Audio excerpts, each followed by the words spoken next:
Glória a Deus.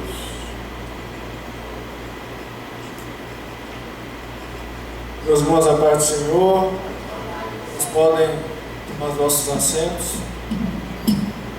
Às quartas-feiras nós estamos estudando esse livro, A Treliça e a Videira. Nós estamos já na quinta aula, hoje vai ser a aula 5. Gostaria que o Felipe, por favor, só coloque o tema aí, isso, pode deixar só nesse slide aí, Felipe, eu já não vou ficar trocando, vou deixar paralisado nesse aí.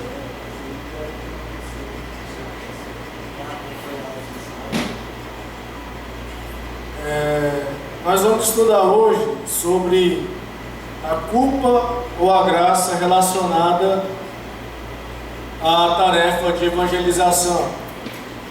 O que é a tônica, irmãos, da lição de hoje, da aula de hoje?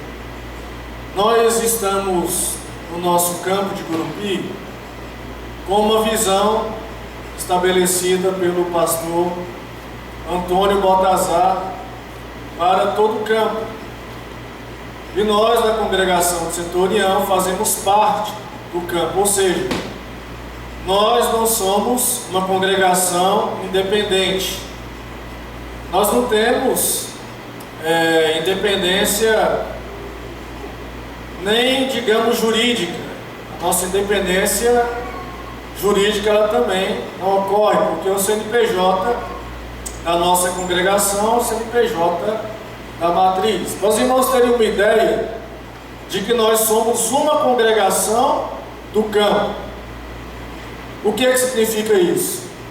Que nós seguimos o que o campo determina, o que a matriz determina. Amém, irmãos? Tem entendido isso? Amém? Nós somos uma parte de um todo.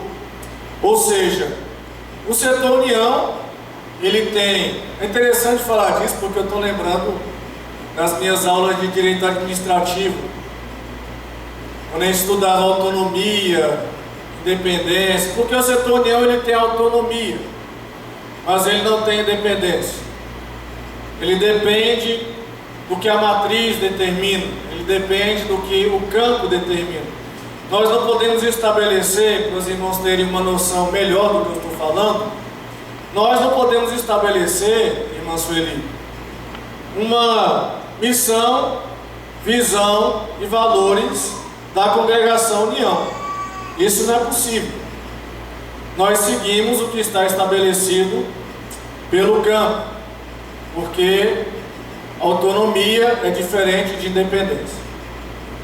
Dito isso, é preciso que nós entendamos que no campo existe uma filosofia de trabalho. E essa filosofia, a visão dela é exatamente aquela: cumprir o ID do Senhor Jesus. Então essa é a visão de trabalho do campo. Nós estamos aqui exatamente para cumprir o ID do nosso Senhor Jesus Cristo. Então, os trabalhos relacionados à nossa congregação devem ter esse norte. Nós temos que entender que tudo que nós fizermos precisa ser debaixo dessa visão. Mas, o que é que nós temos hoje a dizer relacionado ao nosso livro A Treliça e a Videira? É exatamente o motivo de nós estarmos debaixo dessa visão, o motivo de nós estarmos trabalhando. E ali existe uma assertiva, uma afirmação, mas poderia também ser uma pergunta: nós estamos fazendo por culpa ou por graça?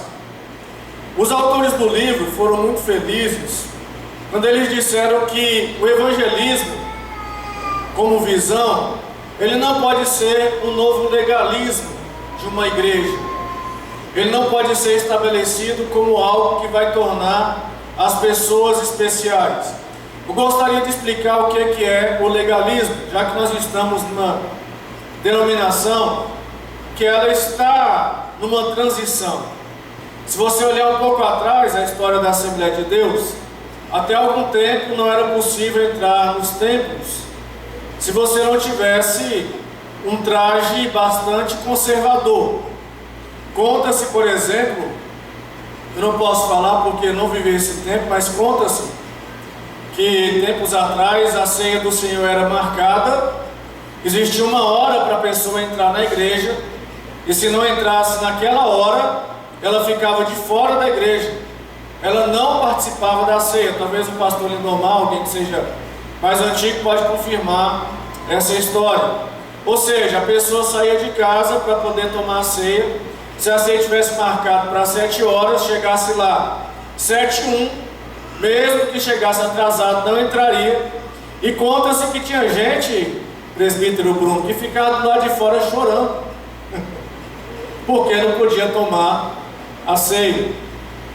Outras pessoas iam para a igreja abotoado até o colarinho. Eu me recordo de um irmão, ele já é falecido, mas como eu moro em frente à matriz, eu não vou lembrar o nome dele, mas eu me recordo que ele costumava ir todos os cultos, fechado até o colarinho e de chapéu na cabeça. Você só vê aquele irmão dessa forma. Ele ia para a igreja com o colarinho fechado, chapéu na cabeça. E na verdade imperava na igreja Assembleia de Deus uma cultura referente ao costume muito grande. Então isso é o legalismo.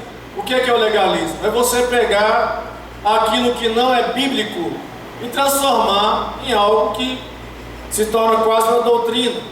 Ou seja, você pega algo que não está nas escrituras como pecado e você transforma em algo que deixa as pessoas, às vezes, numa situação difícil. Por exemplo, o traje da mulher na Bíblia não está descrito. Isso é interessante dizer, irmãos, eu não tenho nenhuma dificuldade de falar sobre isso, até porque, como eu disse, nós estamos numa transição. Deixa eu perguntar para os irmãos, você acha que lá na África, se tiver uma Assembleia de Deus lá na África, não sei nem se tem, deve ter, você acha que o traje que eles usam lá é o mesmo traje que nós estamos usando aqui? Sim ou não? É diferente. Os homens usam uma bata lá muito comprida, as mulheres usam outro tipo de traje. Eu pergunto para os irmãos, eles estão em pecado lá? Os homens que estão usando aqueles vestidos, que lá tem homem que usa vestido, tem ou não tem? Tem, lá na África tem uns homens que usam os vestidão comprido. Eles estão em pecado, irmão? Sim ou não? Não, é a cultura que eles têm. Então o que é o legalismo? É você transformar determinadas coisas que não são pecado em pecado. Então, dito isso, o que é a abordagem da lição de hoje? Nós trabalharmos com evangelismo na igreja, nós estarmos debaixo da visão, não pode ser algo relacionado à culpa. Nós não podemos fazer para aliviar a nossa consciência. Eu não posso evangelizar simplesmente porque eu quero aliviar minha consciência, porque eu quero ficar de bem com o meu pastor, de bem com o meu presidente. Esse não é o caminho. Eu não devo evangelizar porque eu quero que o pastor Antônio Baltazar veja que eu estou evangelizando. Eu não devo evangelizar porque eu quero que o pessoal da sede saiba que nós estamos fazendo um trabalho evangelístico aqui de destaque. Esse não é o caminho. Nós não devemos fazer isso para aliviar a nossa consciência. É óbvio que, dizendo isso, eu não estou querendo dizer que nós não temos que seguir aquilo que está estabelecido. Temos que seguir. Nós temos que seguir as diretrizes do campo. Agora, eu não devo, irmão, imaginar que porque eu estou evangelizando, eu sou melhor do que aquele que não está. Porque essa que é a questão do legalismo. É a pessoa se achar melhor porque está fazendo algo. Eu me recordo que quando... É uma experiência que me marcou, eu já disse várias vezes aqui na igreja e eu não tenho dificuldade de repetir. Eu me lembro que quando eu vim da Igreja Batista para a Igreja Assembleia de Deus, eu vim sem conhecer muito do batismo no Espírito Santo. Na realidade eu cheguei aqui, creio eu, que porque Deus quis assim. E quando eu cheguei aqui, eu tenho uma experiência particular referente a isso. Porque algumas pessoas se achavam melhores do que as outras porque eram batizadas no Espírito Santo. Ah, eu sou batizado, então eu sou melhor que o fulano. E eu ficava, de certa maneira, meio constrangido com isso. Porque eu pensava, eu sou crente desde que eu nasci. Eu tenho certeza que eu fiz um monte de coisa que tem gente aqui que é batizado não fez metade do que eu fiz. Ainda se acha mais crente do que eu. Eu ficava analisando assim. Porque eu sou crente desde que nasci. Tocava, pregava, ensinava, fazia um monte de coisa. Tinha uns que eu sabia que não tinha feito a metade do que já tinha feito. E se achava mais crente do que eu, porque era batizado no Espírito Santo. Então isso, de certa maneira, é o legalismo. São pessoas que se acham melhores, se colocam num patamar maior do que os outros. Por quê? Porque alçaram um determinado cargo, porque fizeram determinada coisa. Então, nós vamos trazer essa abordagem para o evangelismo. Nós não temos, irmão, que trabalhar debaixo da visão pela culpa, pela obrigação. Nós temos que entender o que é a graça de Deus. Talvez essa seja uma das lições mais importantes, que é você entender que Deus te chama para fazer uma obra, que é uma obra maravilhosa. Ele quer compartilhar com você o privilégio. Eu vou dizer privilégio porque é isso que a Bíblia retrata. Os anjos queriam pregar o evangelho. A Bíblia afirma que os anjos queriam pregar. Os anjos queriam ter a oportunidade de pregar a palavra de Deus. Mas Deus não quis assim. A vontade soberana de Deus, ela operou, porque a graça de Deus, ela está ligada à vontade soberana dele. E na vontade soberana de Deus, ele deu essa oportunidade para mim e para você. Amém, irmãos? Amém. Eu estava vendo hoje um vídeo, até postei num dos nossos grupos, e nesse vídeo existiam algumas pessoas lá que estavam simulando como que é pregar o evangelho na igreja perseguida. Eu creio que eu ainda vou ter oportunidade nesse ano de fazer algo relacionado à igreja perseguida. É uma paixão que eu tenho. Eu sou apaixonado por esse tema da igreja perseguida. Irmão, pensa numa coisa que toca o meu coração profundamente. E qualquer pessoa que tiver contato com alguma coisa relacionada à igreja perseguida, ele fica crente. Você que está morno, irmão, na fé, tem uns crentes que estão meio devagar. Jesus Cristo está voltando, tem uns crentes que estão meio na marcha lenta, meio assim. Você que está morno na fé, eu te dou duas alternativas para você ficar mais crente. Uma é você estudar sobre o inferno. Você fica crente ligeirinho. Estuda como é que lá é quente, como é que lá não é confortável de jeito nenhum, você fica crente. Você fala assim, mas que negócio é esse? Irmão, seja esperto. Você está sendo crente não é só para ir para o céu, não. Deixa eu fazer uma pergunta para você bem aqui, porque tem uns crentes que são assim meio mimimi, né? Ah, não pode falar de inferno. Deixa eu fazer uma pergunta para você. Quantos que estão aqui nessa noite que quer ir para o inferno? Levanta a mão aí. Tem alguém que quer ir para o inferno aqui? Agora, quem não quer ir para o inferno de jeito nenhum? Levanta a mão aí. Eu tenho uns que parece que estão em dúvida, né? Mas essa dúvida é bom que ela termine, porque lá não é bom não.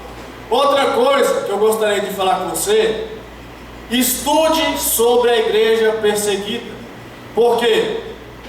Voltando ao que eu estava falando aqui, no vídeo de hoje tinha uma galera simulando lá como é que é pregar em um lugar de perseguição.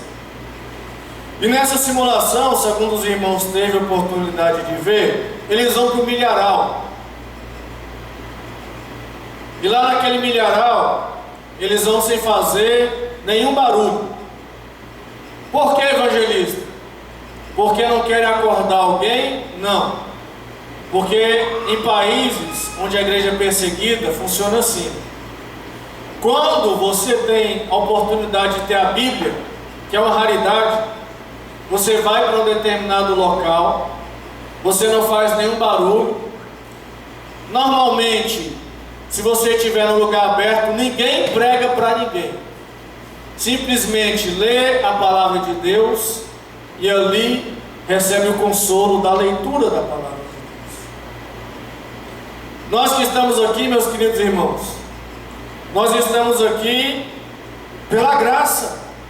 Você é um agraciado de estar aqui em um templo com ar-condicionado, um templo com microfone, um templo aí você está todo bonitinho, perfumado, cheiroso, não tem ninguém espetando pelas costas, não tem ninguém te torturando, e está vazia a igreja, está com pouca gente. Quem sabe se nós tivéssemos uma perseguição ferrenha aqui no Brasil, talvez a igreja estava lotada. Quem sabe começasse a perseguição aqui contra os cristãos e começasse a tirar tudo que é vídeo do YouTube relacionado à fé cristã e começasse a restringir a nossa fé, talvez a igreja estaria lotada. Quem sabe em momentos de perseguição, as igrejas que hoje estão vazias em culto de oração, em culto de ensino, elas vão lotar. Porque quando começar a entender que o que nós temos aqui é valioso, que a graça de Deus ela é mais importante do que a nossa própria vida, muitas pessoas vão voltar a frequentar os templos. Muitas pessoas vão deixar o conforto de estar vendo mensagem no YouTube e vão começar a frequentar os templos. E mais do que isso, se Jesus Cristo marcasse uma data para voltar, se Ele falasse para você assim: olha, crente, amanhã eu vou voltar, o que é que você faria? Eu duvido que você iria para o seu trabalho. Eu duvido que você iria trabalhar amanhã. Você não iria trabalhar amanhã. Jesus falasse assim: olha, amanhã eu vou voltar tal hora. Você não ia trabalhar. Você não ia para o lazer. Você não ia para o passeio de bicicleta. Você ia tentar fazer o máximo possível dentro da sua fé. Você ia tentar se santificar. Quem sabe você ia começar a evangelizar feito um doido. Você ia sair gritando, olha, ligar para os teus parentes, ligar para os teus amigos. Quem sabe você ia ligar chorando. Fulano de tal, Jesus falou que amanhã ele vai voltar. Como é que está a tua vida? Você está crente? Como é que você está? Quem sabe você ligar para teu pai, tua mãe, teu irmão, sei lá, o tanto de gente que você tem na família aí que não é crente e que você hoje nunca ligou, até hoje você nunca ligou. Mas se Jesus dissesse amanhã eu estou voltando, você não ia trabalhar. Você ia pegar teu telefone, ia começar a ligar. Você ia pegar a tua lista de pecado, ia tentar confessar de um por um. Tinha crente que ia passar o dia todinho confessando pecado, porque acumulou tudo. Mas eu duvido que você ia trabalhar. Você não ia, porque você ia ter um senso de urgência de fazer a obra de Deus. Sabe por que a gente não tem esse senso de urgência, irmãos? Primeiro, a gente não entende a graça, muitas vezes. A gente teve uma experiência interessante nesse sábado passado. Alguns que estão aqui na igreja tiveram. Quem teve lá no, não vou nem falar o nome, no supermercado do sábado passado? Nós tivemos uma experiência lá interessante naquele supermercado, que eu não vou dizer o nome. Nós estávamos lá louvando ao Senhor. E nós, eu tive uma experiência lá que eu achei bastante curiosa. Eu até brinquei com a Sueli antes. Eu falei: Sueli, se não prender nós hoje, não prende mais, não foi? Onde entrar lá. E nós começamos a louvar nesse determinado ambiente comercial. E nós somos abordados. E a abordagem foi: olha, o que vocês estão fazendo aqui talvez não seja tão aceitável.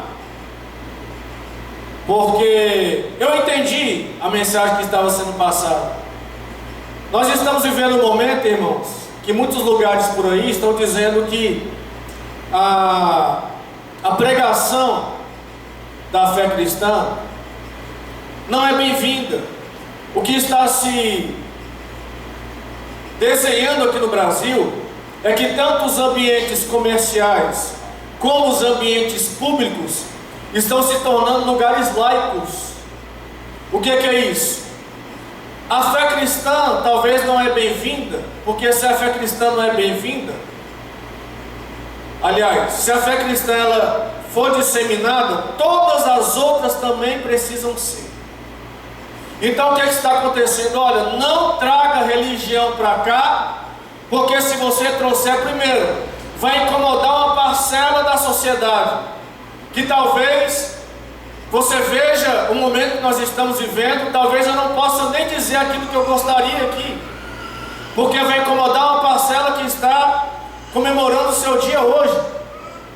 Hoje está sendo comemorado. O que está sendo comemorado hoje? O orgulho aí de uma galera. Então, talvez, o que se fala? Não traga a fé para cá, porque vai incomodar uma parcela da sociedade que traz recurso para nós.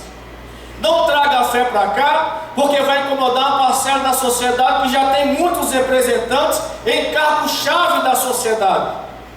Não traga a fé para cá, porque vai incomodar muita gente que hoje é defensor de doutrinas que são anticristãs. Então não traga.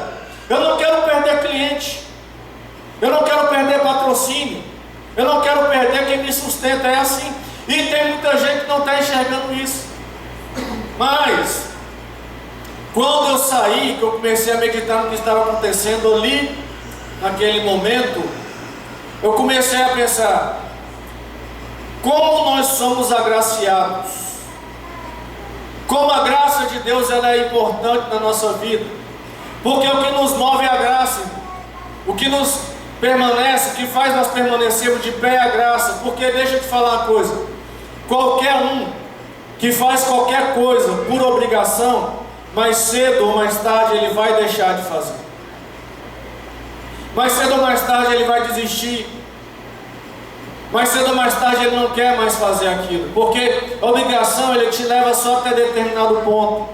O que nos move, além daquilo que nós somos obrigados a fazer, é a paixão pelo que nós fazemos, é a graça. É nós entendermos que a graça foi o que levou Jesus Cristo lá para a cruz. Foi obediência, foi mais do que obediência, foi a graça. Foi Deus mostrar para Jesus que Ele tinha um plano muito maior do que Jesus talvez entendia lá no Getsemane. Porque quando Jesus estava lá no Getsemane, de certa forma ele titubeou. Eu não estou sendo nem herege e nem estou afrontando a pessoa de Jesus, mas quando Jesus estava no Getsemane, que ele percebeu o que ele deveria sofrer por amor de mim e por amor de você, ele titubeou, ele foi para a oração, ele começou a orar: Pai, se é possível, passa de mim este cálice, sem que eu o beba. E que cálice é esse que Jesus não queria beber? É o cálice, consequência dos nossos pecados, porque os nossos pecados eles têm consequência. E que consequência é que os nossos pecados têm? A palavra de Deus diz que o salário do pecado é a morte. Então Jesus Cristo estava lá no jardim do Getsemane, e ele ia beber um cálice de morte pelo meu e pelo seu pecado. Porque Deus ele é justiça, a base do trono de Deus é justiça. Então quando a humanidade peca, o pecado da humanidade ele não pode ficar impune, ele precisa ser pago por alguém, mas ele tem que ser pago por alguém que pode pagar o preço. E quem poderia pagar o preço? Apenas um cordeiro que não tinha pecado, e esse era Jesus Cristo. Ele cumpre o seu ministério, ele faz milagre, ele prega o evangelho do reino, ele cura leprosos, ele cura cego, ele traz o reino para a terra, ele traz a manifestação do reino para a terra. Irmão, isso é maravilhoso, porque nós que somos a igreja de Cristo, quando ele fala assim: olha, aqueles que vierem após mim, eles farão coisas ainda maiores. O que é que Deus está falando? Jesus está falando ali. A igreja de Cristo tem uma responsabilidade. E que responsabilidade é essa? Trazer a manifestação do reino aqui para a terra. E quando João Batista pergunta: olha, você é aquele que deveria vir, ou nós vamos esperar outro? Qual que é a resposta de Jesus? Fala para João Batista: os cegos veem, os coxos são curados, está tendo cura, e aos pobres é pregado o Evangelho de Deus. Essa é a manifestação do reino aqui na terra. E a igreja tem essa responsabilidade de trazer a manifestação do reino aqui para a terra. Louvado seja Deus. Nós temos essa responsabilidade. O reino de Deus se manifesta aqui na terra através da sua igreja. Louvado seja Deus. Por quê? Porque quando Jesus estava lá andando, curando, estava manifestando o reino. Quando ele estava expulsando demônios, estava manifestando o reino. Quando ele estava pregando o evangelho para os pobres, ele estava manifestando o reino. Então escute uma coisa, irmão: a graça de Deus é que faz a nossa igreja ir pregar evangelho para os pobres, pregar evangelho para drogado, pregar evangelho para alcoólatra, pregar evangelho para prostitutas. Porque Jesus, quando ele andou nessa terra, ele não foi atrás dos religiosos. Isso é muito relevante. Jesus Cristo vem, os religiosos se tornaram inimigos de Cristo, porque a letra mata. Eles estavam lá envolvidos com a letra. Jesus Cristo, ele foi atrás de Zaqueu, um pecador, um publicano. E não foi Zaqueu que fez o convite para Jesus ir para a casa dele. Foi Jesus que se convidou para ir na casa de Zaqueu. Ele fala: Zaqueu, desce depressa, porque hoje eu tenho que entrar na tua casa. Aquela mulher adúltera, ela foi trazida aos pés de Jesus. A condenação daquela mulher era a morte, porque ela foi pega no ato de adultério. E quando trazem aquela mulher para Jesus, ele está lá escrevendo na terra. Ele faz uma pergunta para aqueles que estão lá, os acusadores: qual de vocês não tem pecado? Atire a primeira pedra. Então Jesus, ele manifestava o reino igualando as pessoas. Porque, meu querido irmão, você só consegue evangelizar um drogado se você entender que você não é melhor do que ele. Você só consegue evangelizar uma prostituta se você entender que você não é melhor do que ele. E isso é o legalismo.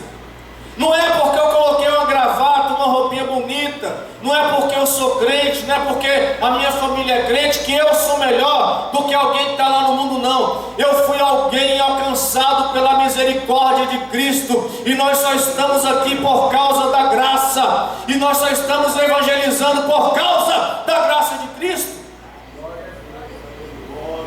Então Jesus, ele cumpre esse papel de manifestar o reino de Deus aqui na terra.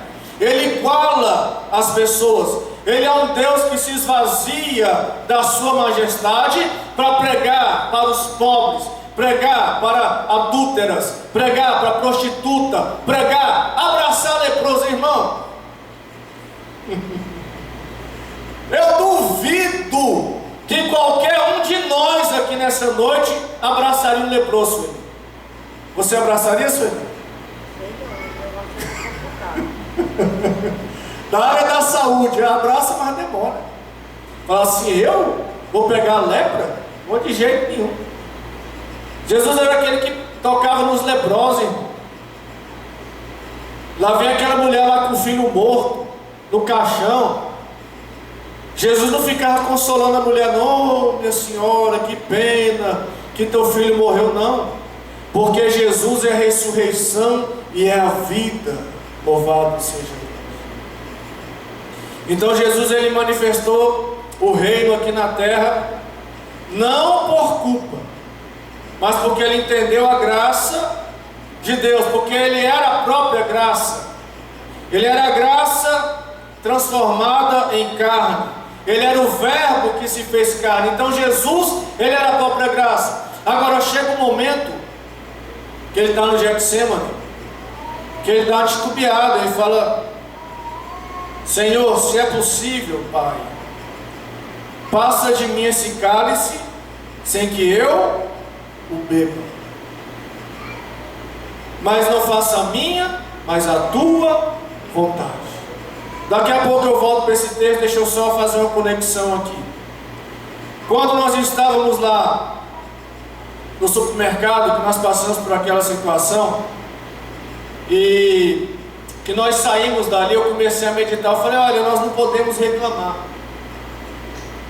Na verdade, nós não temos o direito de reclamar. Irmão, deixa eu te falar algo aqui nessa noite. Se você por acaso pregar o evangelho, e se você for afrontado em qualquer lugar, você não tem direito de reclamar. Se você estiver evangelizando, quem evangeliza sabe, nós estávamos no Gurupitém evangelizando e em determinado momento o evangelista Suézer estava lá e nós vimos um método de abordagem que estava sendo feito. Eu convidei o Suézer para a gente fazer um método diferente, a gente começar a entregar panfleto, porque existem várias formas de evangelizar. A abordagem que estava sendo feita lá era eficaz, que é no caso de você fazer aquela abordagem que Jesus Cristo fez com a mulher do poço, que é você chegar, você conversar. Essa abordagem é eficaz, mas não é a única. Existem vários tipos de evangelismo, várias formas de evangelizar. Então eu chamei o Suézer para a gente evangelizar com os panfletos, que você abrange o maior número de pessoas. E lá era um lugar de massa, tinha muita gente. Eu falei, Suézer, vamos? Ele topou na hora, já estava de prova para pastor. E a gente começou a evangelizar, subimos lá no corredor, descemos. A maioria das pessoas receberam de bom grado o folheto que nós estávamos entregando, mas em determinado momento, nós estávamos ali na portaria, eu de um lado aqui, Suézer do meu lado, conversando, e ele, uma hora, ele ofereceu o folheto para alguém simplesmente falou, não quero não. Algo que já aconteceu comigo também, e pode ter acontecido contigo em algum momento, se você já evangelizou. E o que eu quero te falar é o seguinte, nós não temos direito de nos aborrecer, nós não temos direito de ficar chateado, nem com raiva dessa situação. Porque quando aconteceu isso conosco no supermercado, eu pensei em duas coisas. Eu fui imprudente, porque eu poderia ter conversado antes, talvez, com a diretoria, por um lado. Eu poderia ter sido mais cauteloso, até a minha filha deu uma palavra nesse sentido para mim. Mas eu pensei por outro lado, os apóstolos, eles foram presos exatamente por isso. Se você olhar o ministério de Paulo, não foi o ministério de alguém liberto, foi o ministério de uma empresa. Ele viajou muito,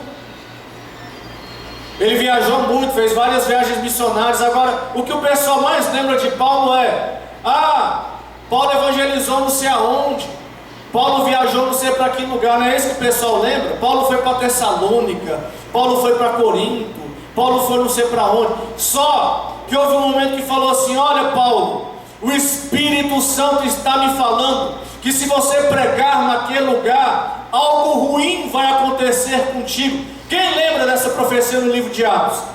Olha, existe aqui o dono desse cinto, acho que é um cinto, sei lá, o dono desse negócio aqui, o Espírito Santo me revelou que se for pregar lá vai dar ruim, a coisa vai dar errado. E Paulo fez o que? Não, agora eu fiquei com medo, agora eu não vou pregar. Paulo, ele entendeu a graça. Por que Paulo entendeu a graça? Porque Paulo não pregava por zelo, e ele era um ex-fariseu. Não tinha um homem mais zeloso do que Paulo ali entre os apóstolos. Ele era o mais zeloso. Irmão, se tinha um religioso, se chamava Paulo. Pensa num cabra certinho. Já viu aqueles crentes certinhos?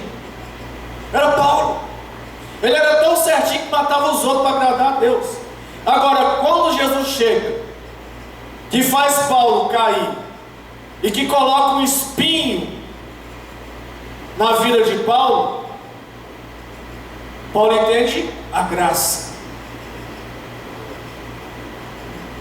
Ele tinha uma dificuldade na sua vida. O apóstolo Paulo, ele não era um homem, irmão, que pregava sem dificuldade. Você sabe o que a gente quer hoje? A gente quer, muitas vezes, pregar por culpa. A gente quer pregar, evangelizar para cumprir tabela, para cumprir compromisso, para que as lideranças estejam aí. Olha que legal. Volto a dizer, respeitar as lideranças é importantíssimo, mas não pode ser essa a motivação das nossas ações, irmão. Nós não podemos fazer o que a gente faz, pelo menos nessa área, apenas para obedecer liderança. Existe algo mais profundo, e Deus mostrou isso para Paulo. Paulo estava lá com o espinho na carne e vai reclamar para Deus. Fala: Deus, me livra desse espinho na minha carne. E manda a gente falar um negócio. Será que tem alguma coisa na tua vida que te incomoda há muito tempo? Será que tem? Um dia, domingo, não sei se retrasado, passado, não sei, eu estava pregando aqui, ensinando aqui na EBD, e eu falava que quando a gente passa por alguma dificuldade, na maioria das vezes a gente só enxerga a culpa nos outros. Já prestou atenção? Isso é uma coisa que desagrada muito a Deus. Quando Adão cai, ele não enxerga a culpa nele, não. A culpada é a Eva, né? Quando a Eva peca, a culpada é a cobra. Quem mandou a cobra conversar comigo? Os problemas que a gente tem na nossa vida, a gente só consegue atribuir culpa nos outros. É sempre o outro que é culpado. Tem muitos adultos, eu não estou falando de coisas que eu não sei não, irmão. Vou falar de coisas que eu sei. Tem muitos adultos até hoje que colocam a culpa nos pais. Adulto, irmão. Adulto, vai cair nos dentes. Ah, por que meu pai fez aquilo? Por que minha mãe fez aquilo? Irmão, deixa eu falar um negócio para você. Às vezes teu pai fez o melhor que ele podia. Tua mãe fez o melhor que podia. E deixa eu te falar mais uma coisa. Se não fez, passou, meu irmão. Não volta mais não. A gente tem que amadurecer. Ei, passou. Vai voltar mais não. Tu acha que você vai voltar lá para trás para o teu pai te pegar no colo? Vem cá, meu filho, você não vai pegar não, filho, amadurece. E a gente sempre bota a culpa nos outros, é o outro, é o outro. E Paulo estava assim: Deus, esse espinho na minha carne. Deus falou: não vou tirar. Uma coisa que consola crente é a resposta. Porque coisa ruim é ficar sem saber o que Deus está fazendo, né? Não é ruim ficar sem saber o que Deus está fazendo?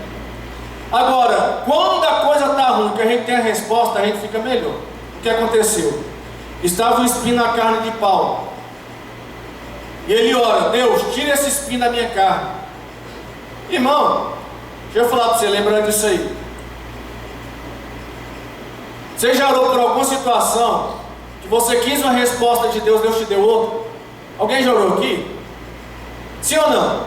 Não? Irmão, eu já orei, eu não sei quantas vezes para sair daqui do setor União.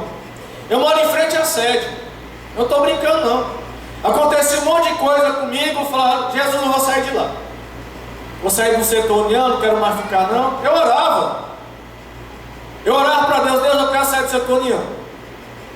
Quem me conhece na minha intimidade sabe o que eu estou falando, né, senhor? Algumas situações que aconteceram aqui, eu orava para Deus, falei: Deus, não quero ficar mais lá, quero sair. E eu quero uma resposta. Você acha que em algum momento Deus permitiu que eu saísse daqui, irmão? Você acha que eu senti paz no meu coração para sair desse lugar? Morando bem em frente à sede? Nunca senti paz. Então eu entendi que Deus não queria que eu saísse daqui. E mesmo a contragosto, eu fiz o que eu achei que eu tinha que fazer para obedecer o que Deus queria que eu obedecesse. E o que é que eu quero falar com isso? Paulo, ele tinha um espinho na carne. E ele olhou para Deus: Deus, me tira. Ele falou: não, não vou tirar, porque a minha graça te basta. Porque o meu poder se aperfeiçoa na fraqueza. O que é que eu quero falar com isso aqui? Meu irmão, primeira coisa, a gente aprender a fazer as coisas pela graça de Deus. Primeira coisa, a gente não faz o que a gente quer. A gente faz o que a gente entende que Deus quer que a gente faça. Isso é fácil? Não é fácil. Fazer o que Deus quer que a gente faça não é fácil. Por isso que eu te falo, você que vai entrar ou já está dentro dessa visão de evangelização, de discipulado, ou de alguma outra coisa aí que está relacionada, pode chegar algum determinado momento que você vai ter enfrentamentos na tua trajetória. Vai ter determinado momento que vai ser mais fácil você não fazer do que fazer. Escute essa palavra. Gostaria que você ficasse bastante atento para eu falar a partir de agora.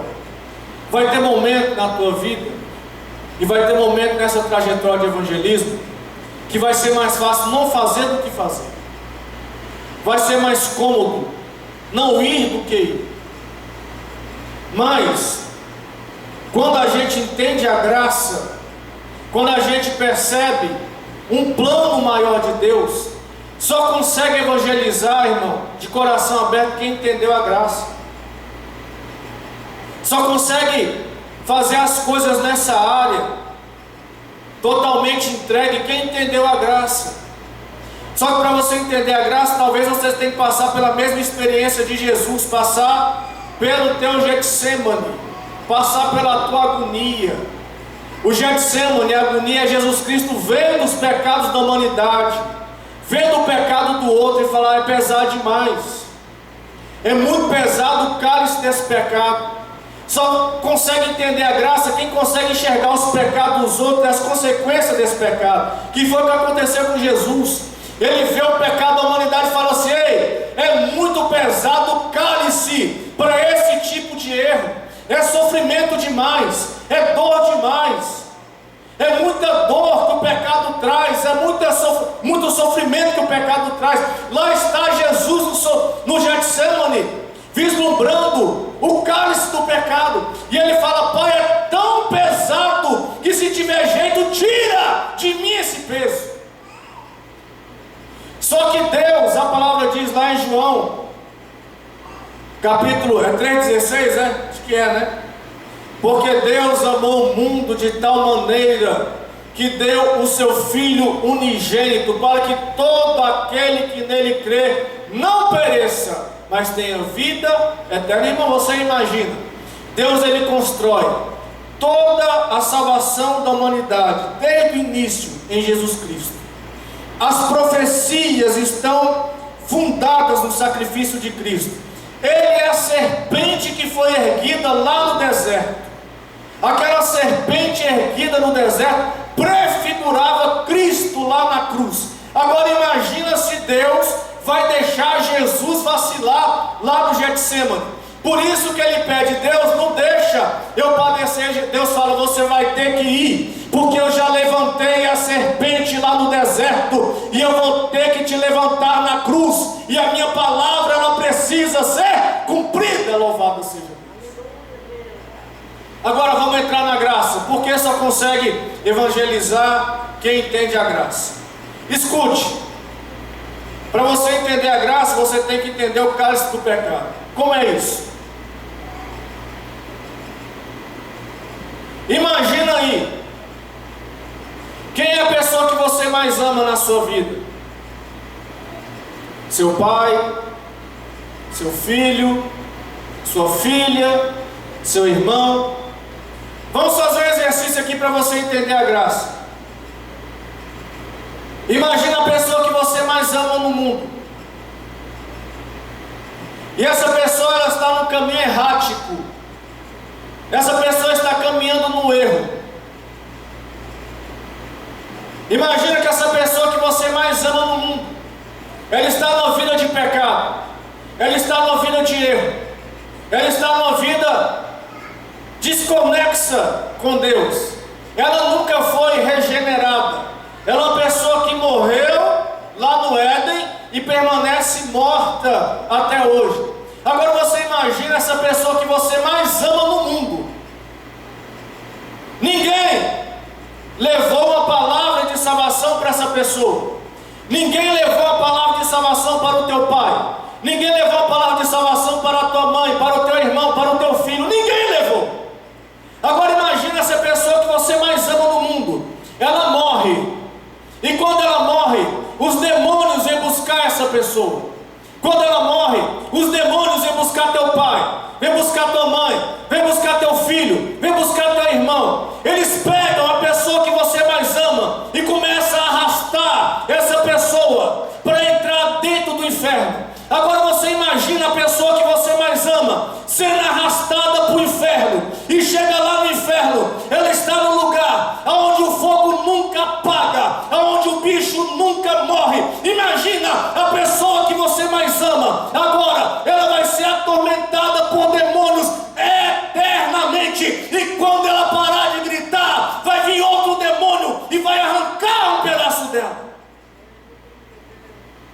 Aleluia. E quando estiver cansada lá no inferno, a pessoa que você mais ama, e quando ela pensar assim, agora os demônios me abandonaram, vai vir outro demônio e vai atormentar ela ainda mais. E quem sabe essa pessoa que você ama, ela vai estar como aquele rico da parábola do rico e do Lázaro. Por favor, Lázaro, refresque a ponta do teu pé na água e refresque a minha língua. A pessoa que você mais ama está no inferno. Imagina essa cena, irmão. É teu pai, é tua mãe, é teu filho. Mas aí a palavra de Deus diz: Deus amou o mundo de tal maneira que deu seu Filho unigênito, para que todo aquele que nele crê não pereça, mas tenha a vida eterna. Isso é graça, porque o que ninguém poderia fazer, Deus ele fez por nós. Ele deu seu Filho lá na cruz, aleluia, para que a pessoa que você mais ama, ela não pereça. O nome disso é graça, favor imerecido, louvado seja Deus. Isso chama-se graça, irmão. Agora, por que eu digo que isso evangeliza quem entendeu a graça? Porque eu estou falando da pessoa que você mais ama. Só que Deus, Ele ama todos. Louvado seja Deus, aleluia. Deus, Ele ama todos, irmão. E mais do que isso, Deus ele não quer, a palavra de Deus diz que Deus, o desejo de Deus é que ninguém se perca. Esse era o desejo de Deus, que ninguém se perdesse. E por que Deus ele não quer que ninguém se perca? Porque o inferno é um lugar de tormento. O inferno é um lugar de tormento eterno. É um lugar que o fogo nunca apaga, que o bicho nunca morre. Silmar, por que você está falando de inferno hoje? Porque eu estou falando da graça. A graça é o favor imerecido. A graça é o preço que Jesus Cristo pagou para ninguém precisar ir lá no inferno. Porque quando Jesus Cristo está lá na cruz, aleluia, que ele obedece ao comando de Deus, ele fala: Pai, se possível passa de mim este cálice, sei que eu bebo, mas Deus fala para ele: não, você tem que ir. Quando ele está lá na cruz, pregado, aleluia, pelas mãos, pelos pés, uma coroa de espinho na cabeça, o seu corpo todo trucidado de tanta chicotada que ele levou, e ele levou cada chicotada com ponta de osso, e cada osso daquele entrava no corpo de Jesus e arrancava um pedaço da sua carne, e ele estava lá, aleluia, no Calvário, espetáculo para o mundo, louvado seja Deus. Quando ele estava lá, quando ele fala assim: está consumado, a palavra de Deus diz que agora ele desce no inferno. Para quê? Ele desce no inferno para falar: agora quem manda aqui sou eu, me dá a chave do inferno, me dá a chave da morte, ninguém mais vem para cá se não quiser através de mim. Por isso ele fala: eu sou o caminho, eu sou a verdade, eu sou a vida. Agora deixa eu te falar, irmão, você é portador dessa palavra. Você precisa entender isso, irmão. Você precisa entender que evangelizar é você ser portador de uma palavra que salva, meu querido. Nós, como igreja, precisamos entender a graça. Nós não podemos fazer a obra de Deus simplesmente por culpa, simplesmente para cumprir tabela, simplesmente por obrigação, não. Sabe por que você vai pregar? Porque você é portador da palavra que salva. A tua palavra pode livrar alguém do fogo do inferno, irmão. Jesus conta contigo, Deus conta contigo.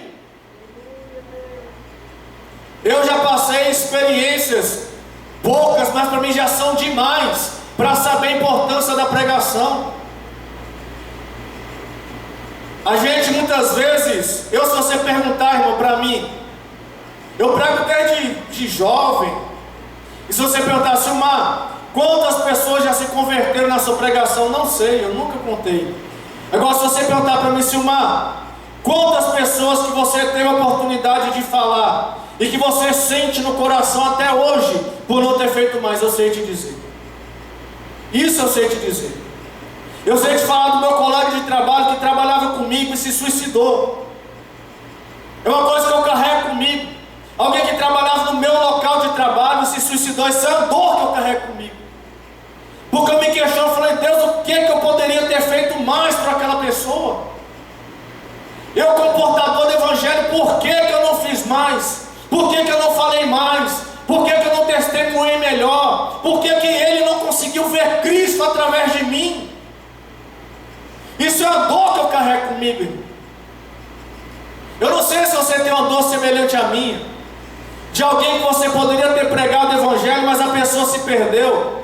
Agora escute, várias pessoas estão perto de nós, irmão, e tem gente perto de nós indo para o inferno, lá no teu trabalho, lá na faculdade, onde, muitos lugares por aí, pessoas que nós temos contato, meu querido irmão, pessoas que você tem contato, estão morrendo e indo para o inferno.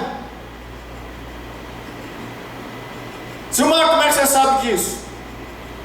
Basta olhar como é que esse mundo está. Você já teve a experiência, meu irmão, escute, você já teve a experiência de estar no funeral de alguém que estava perto de você, e você olhar para aquela pessoa e pensar, eu nunca preguei o Evangelho para essa pessoa. Você já teve essa experiência? Você já teve a experiência de estar no funeral de alguém e pensar, convivi tanto com essa pessoa, nunca falei de Jesus uma única vez para ele. Agora morreu. Agora você não precisa falar mais. Para aquele ali não. Morreu. Aí você fala assim, Silmar, mas eu estou na igreja o tempo inteiro, eu estou adorando o tempo inteiro, irmão, que bênção, que maravilha. Estou falando que isso é ruim, isso é bom demais. Silmar, eu estou congregando, eu estou adorando, o Dínamos toca que as músicas mais bonitas, eu fico lá, ó, fico lá, que coisa boa. Irmão, que maravilha, que bênção, isso não é ruim, não, é bom demais. Mas é só uma parte do que é ser cristão. E para te falar a verdade, eu não sei nem se é a maior parte. Talvez não seja. Porque Cristo, quando ele andou nessa terra, você vai ver Jesus Cristo andando. Você vai ver os apóstolos andando. Sim ou não, irmão? Jesus Cristo era andando, ele ia atrás, ele ia atrás, ele ia atrás. Cadê o pecador? Porque quando criticavam Jesus, ele falou assim, o que? Eu não vim atrás dos sãos, eu vim atrás dos doentes. Vamos fazer mais um exercício aqui para finalizar, que eu já vou finalizando. Imagina que Jesus Cristo está voltando agorinha. Eu vou dar um prazo maior para você. Eu dei só um dia, é pouco, né, irmãos? Eu fui mal, um dia o que dá para você fazer num dia? Nada, né, senhor? Você é melhor que você. Isso não vai acontecer porque a Bíblia diz que a gente não sabe nem o dia nem a hora. Então o que eu estou fazendo aqui é só um exercício, só para você pensar. Imagina que você está sabendo que Jesus vai voltar daqui uma semana. Daqui uma semana Jesus Cristo vai voltar. Deixa eu te perguntar. Olha para a tua vida. Olha para os teus bens. Olha para aquilo que você está correndo atrás. Olha para as coisas que tomam quase o teu tempo inteiro. O que diz que tu vai levar para o céu? Me explica. O que você vai levar para o céu diz que você está correndo atrás? Você tem uma semana, Jesus Cristo está voltando. Eu estou falando isso, só que tem muita gente, eu vi uma palavra que eu acho muito interessante. Tem muita